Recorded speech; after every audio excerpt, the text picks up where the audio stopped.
ഇറ്റലിയിൽ നിന്നും ഫ്ലോറൻസ് വഴി വെനീസിലേക്കുള്ള ഒരു ബസ് യാത്രയിലാണ് നാം ഇപ്പോൾ. അതിരാവിലെ ഹോട്ടലിൽ നിന്നും പുറപ്പെട്ട് ഇറ്റലിയുടെ മനോഹരമായ കൃഷിയിടങ്ങളിലൂടെ സഞ്ചരിച്ച് ഇറ്റലിയുടെ പ്രകൃതി മനോഹരമായ ദൃശ്യങ്ങളും ഗ്രാമക്കാഴ്ചകളും ഒക്കെ കണ്ടുകൊണ്ട് ബസ്സിലിരുന്ന് ഇപ്പോൾ വെനീസിലേക്ക് യാത്ര ചെയ്യുകയാണ്. ഏതാണ്ട് 5 മണിക്കൂർ നീണ്ടു നിൽക്കുന്ന ദീർഘദൂര യാത്രയാണ് ഇറ്റലിയിൽ നിന്നും ഫ്ലോറൻസ് വഴി വെനീസിലേക്കുള്ളത്. അങ്ങനെ ഇറ്റലിയുടെ മനോഹരമായ ഗ്രാമീണ കാഴ്ചകളും കണ്ട് പ്രകൃതി സൗന്ദര്യവും ആസ്വദിച്ച് ഇപ്പോൾ നാം വെനീസിൻ്റെ ഭൂമിയിൽ എത്തിച്ചേർന്നിരിക്കുകയാണ്. വെനീസ് എന്നത് ഇറ്റലിയിലെ തന്നെ ഏറ്റവും മനോഹരമായ ഒരു സമുദ്ര നഗരമാണ് എന്ന് പറയാതിരിക്കാൻ വയ്യ. അങ്ങനെ വെനീസിലെത്തിയ നാം ഒരു ബോട്ടിൽ ഇപ്പോൾ വെനീസിൻ്റെ മനോഹര കാഴ്ചകൾ കാണാനായി പുറപ്പെട്ടിരിക്കുകയാണ്. 4 വശത്തും കടലിനാൽ ചുറ്റപ്പെട്ട ഒരു മനോഹര നഗരമാണ് ഈ വെനീസ്. വെനീസ് എന്ന നഗരത്തെ എത്രയേറെ വർണ്ണിച്ചാലും നമുക്ക് മതിയാവില്ല. കാരണം അത്രയേറെ മനോഹരമായ കാഴ്ചകളാണ് വെനീസ് നമുക്കായി ഒരുക്കിവെച്ചിരിക്കുന്നത്. കാണുന്തോറും പിന്നെയും പിന്നെയും കാണണം എന്ന അത്യാഗ്രഹം ജനിപ്പിക്കുന്ന ഒരു മനോഹര നഗരമാണ് ഈ വെനീസ് എന്ന മഹാത്ഭുതം. ഓരോ വർഷവും മുങ്ങിക്കൊണ്ടിരിക്കുകയാണെങ്കിൽ കൂടി വെനീസ് എന്ന മഹാനഗരത്തിൻ്റെ അത്ഭുത കാഴ്ചകൾ ഒരിക്കലും തീരുന്നതല്ല. കാരണം അത്രയേറെ മനോഹരമായ കാഴ്ചകളാണ് വെനീസ് നമുക്കായി കാത്തുവച്ചിരിക്കുന്നത്. വടക്കൻ ഇറ്റലിയിലെ ഒരു നഗരമാണ് വെനീസ്. ഇപ്പോൾ നാം അഡ്രിയാറ്റിക് കടലിലൂടെ ബോട്ടിൽ ഈ വെനീസിൻ്റെ മനോഹരമായ കാഴ്ചകൾ കണ്ട് യാത്ര ചെയ്യുമ്പോൾ ഞാൻ ഇറ്റലിയുടെയും അതുപോലെ തന്നെ വെനീസിൻ്റെയും ചരിത്രമാണ് ഓർക്കുന്നത്. വെനറ്റോ പ്രദേശത്തിൻ്റെ തലസ്ഥാന നഗരം എന്ന ഒരു വിശേഷണവും കൂടിയുണ്ട് ഈ വെനീസ് എന്ന മഹാനഗരത്തിന്. 2,71,251 ഇതിലെ ജനസംഖ്യ. ഈ നഗരവും പാദുവയും ചേർന്നതാണ് വെനീസ് പാദുവ മെട്രോപൊളിറ്റൻ പ്രദേശം. 16 ലക്ഷമാണ് ഇതിലെ ഇപ്പോഴത്തെ ജനസംഖ്യ. ലോ ഡൊമിനേറ്റ്, സെൻട്രൽ സീമ, അഡിയാറ്റിക്കിൻ്റെ രാജ്ഞി, ജലത്തിൻ്റെ നഗരം, പാലങ്ങളുടെ നഗരം, പ്രകാശത്തിൻ്റെ നഗരം എന്നീ പേരുകൾ കൂടിയാണ് ഈ നഗരം ഇന്ന് അറിയപ്പെടുന്നത്. ലോകത്തിലെ ഏറ്റവും മനോഹരമായ നഗരമായാണ് പലരും വെനീസിനെ കണക്കാക്കുന്നത്. ഇങ്ങനെ ഏത് നിലയ്ക്ക് നോക്കിയാലും ഒത്തിരിയേറെ അത്ഭുതങ്ങളും വിസ്മയങ്ങളും ഒക്കെ നമുക്കായി കരുതി വച്ചിരിക്കുന്ന ഒരു മനോഹര നഗരമാണ് ഈ വെനീസ്. 8-ാം നൂറ്റാണ്ടിനും 18-ാം നൂറ്റാണ്ടിനും ഇടയ്ക്ക് നിലനിന്നിരുന്ന വടക്ക് കിഴക്കൻ ഇറ്റലിയിലെ ഒരു പരമാധികാര രാഷ്ട്രവും ഭരണകൂടവുമായിരുന്നു റിപ്പബ്ലിക് ഓഫ് വെനീസ്. ലഗൂൺ സമൂഹത്തെ അടിസ്ഥാനമാക്കി വെനീസ് നഗരത്തെ ചരിത്രപരമായി സമ്പന്ന നഗരമാക്കുകയും മധ്യകാലഘട്ടങ്ങളിലെ നവോത്ഥാന കാലത്തിലെയും പ്രമുഖ യൂറോപ്യൻ സാമ്പത്തിക വ്യാപാര ശക്തിയായി മാറുകയും ചെയ്തു. റോമൻ സാമ്രാജ്യത്തിൻ്റെ പതനത്തിന് ശേഷം യൂറോപ്യൻ ഭൂഖണ്ഡത്തിൽ പീഡനത്തിന് വിധേയരായ ജനങ്ങൾ സുരക്ഷിതമായ ഒരു തുറമുഖമായിട്ടാണ് വെനീസ് നഗരത്തെ കണക്കാക്കിയിരുന്നതും ഇവിടെ അഭയം തേടിയിരുന്നതും. ആദ്യകാലങ്ങളിൽ ഇവിടെ ഉപ്പു വ്യാപാരമായിരുന്നു നടന്നിരുന്നത്.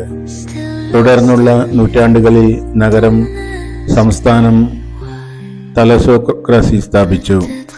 യൂറോപ്പും വടക്കേ ആഫ്രിക്കയും ഏഷ്യയും തമ്മിലുള്ള വാണിജ്യം ഉൾപ്പെടെ മെഡിറ്ററേനിയൻ കടലിലെ വ്യാപാരത്തിൽ അത് ആധിപത്യം പുലർത്തി. വെനീഷ്യൻ നാവികസേനയെ കുരിശുയുദ്ധത്തിൽ ഉപയോഗിച്ചിരുന്നു, പ്രത്യേകിച്ച് 4ാമത്തെ കുരിശുയുദ്ധത്തിൽ. വെനീസ് അഡ്രിയാറ്റിക് കടലിനടുത്തുള്ള പ്രദേശങ്ങൾ കീഴടക്കി. നഗരത്തിലെ ലഗൂൺ തടാകങ്ങൾ പ്രശസ്തമായ കലയെയും വാസ്തുവിദ്യയെയും സംരക്ഷിച്ച വെനീസ് വളരെ സമ്പന്നമായ ഒരു വ്യാപാര വിഭാഗത്തിന്റെ ഭവനമായി മാറുകയുണ്ടായി. വെനീഷ്യൻ വ്യാപാരികൾ യൂറോപ്പിലെ സ്വാധീനമുള്ള ധനകാര്യ സ്ഥാപനങ്ങളായിരുന്നു. മാർക്കോ പോളോ പോലെയുള്ള മികച്ച യൂറോപ്യൻ പരിവേഷകരുടെയും ബറോക്ക് സംഗീതജ്ഞനായ വിവാൾഡി, ബെനഡെറ്റോ, മാർസലോ എന്നിവരുടെയും ജന്മസ്ഥലം കൂടിയായിരുന്നു ഈ അത്ഭുത നഗരം. സിറ്റി സ്റ്റേറ്റ് പാർലമെന്റായ ഗ്രേറ്റ് കൗൺസിൽ ഓഫ് വെനീസിലെ അംഗങ്ങൾ റിപ്പബ്ലിക്കിനെ ഭരിച്ചിരുന്ന ഡോഗ് തിരഞ്ഞെടുത്തു. വ്യാപാരികളുടെയും പ്രഭുക്കന്മാരുടെയും ഒരു പ്രഭുവർഗമായിരുന്നു ഭരണവർഗം. മുതലാളിത്തത്തെ വളർത്തിയെടുക്കുന്നതിൽ വെനീസും മറ്റ് ഇറ്റാലിയൻ സമുദ്ര റിപ്പബ്ലിക്കുകളും പ്രധാന പങ്ക് വഹിച്ചു. വെനീഷ്യൻ പൗരന്മാർ പൊതുവെ ഭരണവ്യവസ്ഥയെ പിന്തുണച്ചിരുന്നു. നഗര സംസ്ഥാനം കർശന നിയമങ്ങൾ നടപ്പാക്കുകയും അതിന്റെ ജയിലുകളിൽ നിഷ്കരുണം സൈന്യ വിന്യാസ തന്ത്രങ്ങൾ പ്രയോഗിക്കുകയും ചെയ്തു. അറ്റ്ലാന്റിക് സമുദ്രം വഴി അമേരിക്കയിലേക്കും ഈസ്റ്റ് ഇൻഡീസിലേക്കും പുതിയ വ്യാപാര റൂട്ടുകൾ തുറന്നത് വെനീസിനെ കൂടുതൽ ശക്തിപ്പെടുത്തുകയുണ്ടായി. വെനീസിലെ ശക്തമായ സമുദ്ര റിപ്പബ്ലിക്കിന്റെ തകർച്ചയുടെ തുടക്കത്തിനും ഇത് ഒരു പരിധിവരെ കാരണമാവുകയും ചെയ്തു. ഓട്ടോമൻ സാമ്രാജ്യത്തിന്റെ നാവികസേനയുടെ മുമ്പിൽ നഗര സംസ്ഥാനം പരാജയപ്പെടുകയും അങ്ങനെ ഈ വെനീസ് നഗരം തന്റെ അസ്തിത്വം എന്നേക്കുമായി ഇറ്റലിയോട് ചേർക്കുകയും ചെയ്തു. നെപ്പോളിയൻ ബോണാപ്പാർട്ടയുടെ ആക്രമണത്തെ തുടർന്ന് ഫ്രഞ്ച് സൈന്യം 1797 ഓസ്ട്രിയനെ പിൻവാങ്ങി റിപ്പബ്ലിക് കൊള്ളയടിച്ചു. വെനീസ് റിപ്പബ്ലിക് ഓസ്ട്രിയൻ വെനീഷ്യൻ പ്രവിശ്യ, സിസാൽപൈൻ റിപ്പബ്ലിക്, ഒരു French client state, the Ionian French department of Greece എന്നിങ്ങനെ വിഭജിക്കപ്പെട്ടു. 19-ാം നൂറ്റാണ്ടിൽ വെനീസ് ഒരു ഏകീകൃത ഇറ്റലിയുടെ ഭാഗമായി തീരുകയും ചെയ്തു. ഇങ്ങനെ പോകുന്നു വെനീസിന്റെ ചരിത്രം. ഈ ചരിത്രത്തെ ഓർത്തുകൊണ്ട് വെനീസിന്റെ അത്ഭുതകരമായ കാഴ്ചകൾ നാം നമ്മുടെ ബോട്ടിലിരുന്ന് കണ്ടുകൊണ്ടിരിക്കുകയാണ്. വെള്ളത്തിലേക്ക് ഇറക്കി നിർമ്മിച്ചിരിക്കുന്ന പുരാതന മനോഹര നിർമ്മിതികളാണ് എങ്ങും നമുക്ക് കാണാൻ സാധിക്കുക. ശക്തമായ ഒരു തിരയടിച്ചാൽ കൂടി ഇവിടുത്തെ കെട്ടിടങ്ങളിലേക്ക് വെള്ളം കയറുന്നത്ര ജലത്തോട് തൊട്ടാണ് ഇവിടുത്തെ കരയും ഈ നഗരവും സ്ഥിതി ചെയ്യുന്നത്. കടലിന്റെ നടുക്ക് ഒരു സ്വപ്നം പോലെ വിരിയിച്ച ഒരു നഗരമാണ് വെനീസ് എന്ന് പറയുന്നതിൽ യാതൊരു അതിശയോക്തിയും ഉണ്ടായിരിക്കുകയില്ല. അത്രയേറെ മനോഹരമായ കാഴ്ചയാണ് നമുക്ക് ഈ ബോട്ടിലിരുന്ന് ഈ വെനീസ് മഹാനഗരത്തെ കാണുമ്പോൾ തോന്നുന്നത്. ധാരാളം ടൂറിസ്റ്റുകളെ കൊണ്ട് എപ്പോഴും തിങ്ങി നിറയുന്ന ഒരു മനോഹര നഗരം കൂടിയാണ് ഈ വെനീസ്. ബോട്ടുകളിലും സ്പീഡ് ബോട്ടുകളിലും ചെറുതോണികളിലും മറ്റുമായി ഇവിടുത്തെ സമുദ്രത്തിൽ വെനീസിന്റെ മനോഹരമായ കാഴ്ചകൾ കണ്ട് എങ്ങും മതിമറന്ന് ജീവിതം ആസ്വദിക്കുന്ന ടൂറിസ്റ്റുകളെയാണ് നമുക്കിവിടെ കാണാൻ സാധിക്കുക. മനോഹരമായ കടലും അത്രയും വൃത്തിയോടും വെടിപ്പോടും കൂടെ സൂക്ഷിച്ചിരിക്കുന്ന തീരങ്ങളും അതുപോലെ തന്നെ വളരെ ഏറെ ഡിസിപ്ലിനോടുകൂടി ജീവിക്കുന്ന ഇവിടുത്തെ ജനങ്ങളും അതിമനോഹരങ്ങളായ പുരാതനവും നൂതനവുമായ കെട്ടിടങ്ങളും മനോഹരമായ നിർമ്മിതികളും ഒക്കെ ഈ വെനീസ് നഗരത്തെ ഒരു അത്ഭുതമായി മാറ്റുകയുണ്ടായി. റോഡുകൾക്ക് പകരം ഇവിടെ കനാലുകളാണ് സമ്പർക്ക വ്യവസ്ഥ കൽപ്പിക്കുന്നത്. ഒരു ഭവനത്തിൽ നിന്നോ ഒരു കെട്ടിടത്തിൽ നിന്നോ മറ്റൊന്നിലേക്ക് പോകണമെങ്കിൽ അത് ജലനൗകകളുടെ ആകണം എന്ന് മാത്രം. അത്രയേറെ സമുദ്രത്തിൽ അലിഞ്ഞു ചേർന്ന് കിടക്കുന്ന ഒരു മഹാനഗരമാണ് ഈ വെനീസ്. ഇവിടുത്തെ ഓരോ കാഴ്ചയും കൗതുകം ജനിപ്പിക്കുന്നതാണ്. ഇവിടുത്തെ പിയറാകട്ടെ, അതോടനുബന്ധിച്ചുള്ള യാത്രികർക്ക് വേണ്ടി ഒരുക്കിയിട്ടിരിക്കുന്ന മറ്റ് സൗകര്യങ്ങളാകട്ടെ, ഇവിടുത്തെ മനോഹരങ്ങളായ കത്തീഡ്രലുകളും ദേവാലയങ്ങളും പുരാതന നിർമ്മിതികളും ഏതുമാകട്ടെ, തനതായ ഒരു മഹാത്മ്യം അത് കാത്തു സൂക്ഷിക്കുന്നുണ്ട്. നൂറ്റാണ്ടുകളായി കാലത്തെ അതിജീവിച്ച് ഇന്നും മനോഹര നിർമ്മിതികളായി, മനോഹര സ്മാരകങ്ങളായി, കൗതുകമായി തലയെടുപ്പോടെ നിൽക്കുന്ന അത്ഭുതകരമായ നിർമ്മിതികൾ കാണാൻ വെനീസിനെ പോലെ മറ്റൊരു നഗരം നമുക്ക് മുന്നിൽ ഇല്ല എന്നതാണ് സത്യം. റോമാകട്ടെ, ഇറ്റലിയാകട്ടെ, വത്തിക്കാനാകട്ടെ, ഓരോന്നും അതിൻ്റേതായ പ്രത്യേകതകൾ കൊണ്ടാണ് യാത്രികരെ ഇങ്ങോട്ട് ആകർഷിക്കുന്നത്. ഓരോന്നിനും അതിൻ്റേതായ പ്രത്യേകതകൾ ഉണ്ട് താനും. എന്നാൽ വെനീസിനെ പ്രത്യേകത ഉള്ളതാക്കുന്ന അത് അതിൻ്റെ കടലിന് നടുവിലെ ഉറവിടം തന്നെയാണ്. ഇങ്ങനെ എന്തുകൊണ്ടും അതിമനോഹരമായ ഈ വെനീസ് നഗരം കാണികൾ കൗതുകവും അത്ഭുതവും സന്തോഷവും ഒക്കെ ജനിപ്പിക്കുന്ന ഒന്നാണ്. ഇങ്ങനെ ഈ മഹാനഗരത്തിൻ്റെ അത്ഭുതത്തെക്കുറിച്ച് വർണ്ണിച്ചുകൊണ്ടിരിക്കുമ്പോഴും ഞാൻ ഈ വെനീസിൻ്റെ ചരിത്രത്തിലേക്കാണ് ഊഴിയിട്ടിറങ്ങുന്നത്. പോർച്ചുഗലിലെ ലിസ്ബൺ പട്ടണത്തിൽ മാർട്ടിൻ ത്രേസ്യ ദമ്പതികളുടെ പുത്രനായിട്ടാണ് 1195 ഓഗസ്റ്റ് 15 വിശുദ്ധ അഗസ്തീൻ ജനിക്കുന്നത്. ഈ വിശുദ്ധ അഗസ്തീനാണ് ഈ വെനീസ്, പാദുവ അടങ്ങിയ ഗ്രേറ്റർ വെനീസ് നഗരത്തിൻ്റെ വിശുദ്ധൻ. ഇവിടെ അദ്ദേഹം ജീവിക്കുകയും മരിക്കുകയും ഇന്ന് വിശുദ്ധ അന്തോണീസിന്റെ നാമത്തിലുള്ള ഏറ്റവും വലിയ തീർത്ഥാടന കേന്ദ്രവും ഈ പാദുവ നഗരത്തിലാണ് സ്ഥിതി ചെയ്യുന്നത്. അദ്ദേഹത്തിന്റെ നാമത്തിൽ നിർമ്മിച്ചിരിക്കുന്ന മനോഹര ദേവാലയമാണ് പാദുവയിലെ ഏറ്റവും ആകർഷണീയമായ ടൂറിസ്റ്റ് ഡെസ്റ്റിനേഷൻ. ഇവിടെ ജീവിക്കുകയും മരിക്കുകയും അതുപോലെ തന്നെ തിരുശരീര അവശിഷ്ടം സൂക്ഷിക്കുകയും ചെയ്യുന്നു എന്നതുകൊണ്ട് തന്നെ ഈ ഇറ്റലിയിലും റോമിലും വത്തിക്കാനിലും വെനീസിലുമൊക്കെ എത്തുന്ന ഏതൊരു യാത്രികനും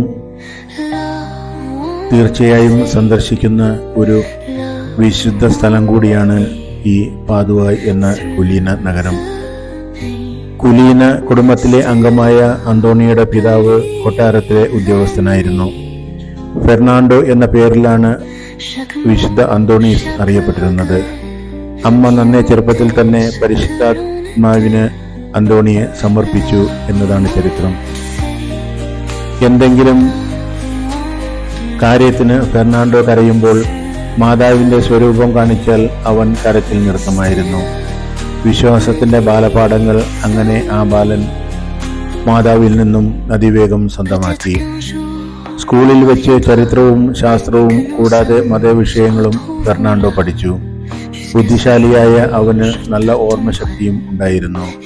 അൾത്താര ബാലനായി ശുശ്രൂഷ ചെയ്തതിനാൽ വിശ്വാസത്തിൽ കൂടുതലായി ആഴപ്പെടാൻ ഫെർണാണ്ടോയ്ക്ക് സാധിച്ചു. അങ്ങനെ തൻ്റെ ബാലകാലം അന്തോണി ദൈവത്തിനായി സമർപ്പിച്ച് ദൈവത്തിൻ്റെ ഭക്തിയിലേക്ക് വളരുകയുണ്ടായി. ദൈവവിളിയുടെ ഭാഗമായി ഫെർണാണ്ടോ അഗസ്റ്റീനിയൻ സന്യാസ സഭയിൽ ചേരാൻ ആഗ്രഹിച്ചു.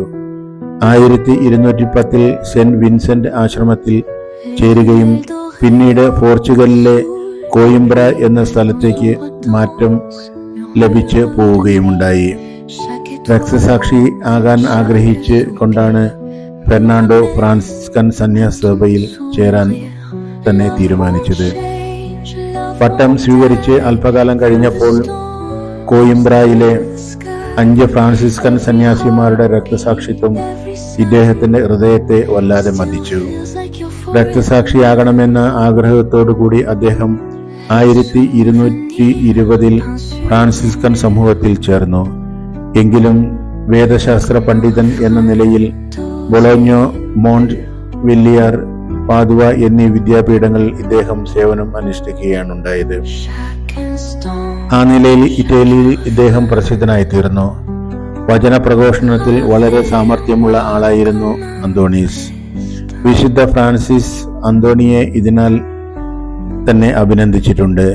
വിവിധ ഭാഷകളിൽ വിശുദ്ധ അന്തോണീസ് പ്രസംഗങ്ങൾ നടത്തിയിട്ടുണ്ട് എന്നതാണ് ചരിത്രം.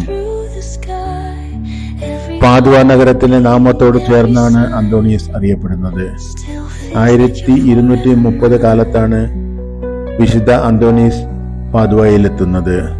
പാവങ്ങളുടെ പടയാളി എന്നാണ് അദ്ദേഹം അവിടെ അറിയപ്പെട്ടിരുന്നത് തന്നെ. കാരണം ദരിദ്രരെ ചൂഷണം ചെയ്യുന്നവരെ അദ്ദേഹം കുറ്റപ്പെടുത്തുകയും സാമ്പത്തികമായ അനീതി നടത്തുന്നവരെ വിമർശിക്കുകയും ചെയ്തിരുന്നു. മാത്രവുമല്ല, ഒത്തിരി അത്ഭുതങ്ങൾ അവിടെ പ്രവർത്തിച്ചു എന്നതാണ് ചരിത്രം നമ്മെ പഠിപ്പിക്കുന്നത്. ഫ്രാൻസിസ്കൻ സമൂഹത്തിന്റെ മേധാവിയായിരുന്ന ഏലിയാസ് അക്കാലത്ത് ആവിഷ്കരിച്ച വ്രതകാഠിന്യം കുറയ്ക്കുന്ന പരിഷ്കാരങ്ങൾക്കെതിരെ ശക്തമായി അദ്ദേഹം നിലകൊണ്ടു. 1231 ജൂൺ 13 പാദുവയ്ക്കടുത്തുള്ള അറസെല്ല എന്ന സന്യാസി മഠത്തിൽ വെച്ച് ഇദ്ദേഹം നിര്യാതനായി. അതേ തുടർന്ന് പാദുവയിലെ വിശുദ്ധ അന്തോണിയോസ് എന്നിദ്ദേഹം അറിയപ്പെട്ടു. അടുത്ത വർഷം ഗ്രിഗറി 9 മാർപ്പാപ്പ ഇദ്ദേഹത്തെ പുണ്യവാളനായി അംഗീകരിക്കുകയും പ്രഘോഷിക്കുകയും ചെയ്തു. ജൂൺ 13 ഇദ്ദേഹത്തിന്റെ തിരുനാളായി ആചരിച്ചു പോരുന്നു. ഇദ്ദേഹത്തിന്റെ പ്രഭാഷണങ്ങളിലെ ആത്മീയ മൂല്യങ്ങൾ പരിഗണിച്ച് 1946 ജനുവരി 16 പോപ്പിയൂസ് 7 അന്തോണിയസിനെ ഡോക്ടർ ഓഫ് ദി ചർച്ച് ആയി പ്രഖ്യാപിക്കുകയും തിരുസഭാ പണ്ഡിതൻ എന്ന് വിശേഷിപ്പിക്കുകയും ചെയ്തു. ഇദ്ദേഹത്തോട് പ്രാർത്ഥിച്ചാൽ നഷ്ടപ്പെട്ട സാധനങ്ങൾ തിരികെ ലഭിക്കുമെന്ന് വിശ്വസിക്കപ്പെടുന്നു. പാവപ്പെട്ടവരുടെ പുണ്യാളനായും ഇദ്ദേഹം അറിയപ്പെടുന്നു. ഇങ്ങനെ ഏത് നിലയിൽ നോക്കിയാലും വിശുദ്ധ അന്തോണീസ് പാദുവയെ ഇന്ന് പുണ്യപ്പെടുത്തുന്ന ഒരു വിശുദ്ധനായി നിലകൊള്ളുന്നുണ്ട്. സഭയിലെ തന്നെ ഏറ്റവും ശക്തരായ വിശുദ്ധരിൽ ഒരാൾ കൂടിയാണ് വിശുദ്ധ അന്തോണീസ്.